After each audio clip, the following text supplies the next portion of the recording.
তো বন্ধুগণ, আজকে সব থেকে অবাক করা বিষয় হলো আমরা ছুটি থাকতেও সকাল সকাল উঠে পড়েছি। আর তার থেকেও বেশি অবাক করা বিষয় হলো আমরা কিনা হাঁটছি। তো যাই হোক, শীতকাল তো প্রায় চলেই গেছে, বসন্তকাল চলে আসছে, আর চারিদিকে পলাশ ফুল ফুটেছে। Now let's come to the point. তোমরা হয়তো ভাবছো আমরা সকালবেলা হাঁটতে বেরিয়েছি, আমরা কিনা হাঁটবো, তাহলে কি আর আমার ভাই এরকম গুলিগুলো থাকতো? তাহলে বিষয়টা কি বলছি। আজকে সকাল সকাল ভাই উঠে আমাকে বললো চল বাজারে যাবো, দেখো রাস্তাতেও কেউ নেই। তো আমিও বেশি কথা না বাড়িয়ে চলে এলাম বাজারে, আর বাজারে এসে যা কেনাকাটি ছিল সব কিনে নিলাম। এবার ওর হাতে এই দুটো ব্যাগ দেখে ভেবো না যে ও ভারীটা বইছে, সবসময়ের মতো আমাকেই ভারী ব্যাগটা দিয়ে দিয়েছে।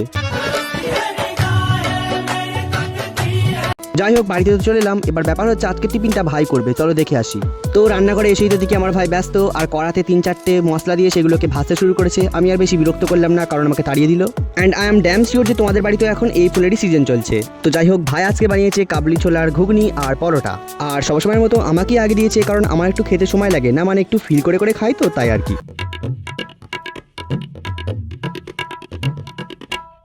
और अभी तो रुको, क्लाइमैक्स अभी बाकी है।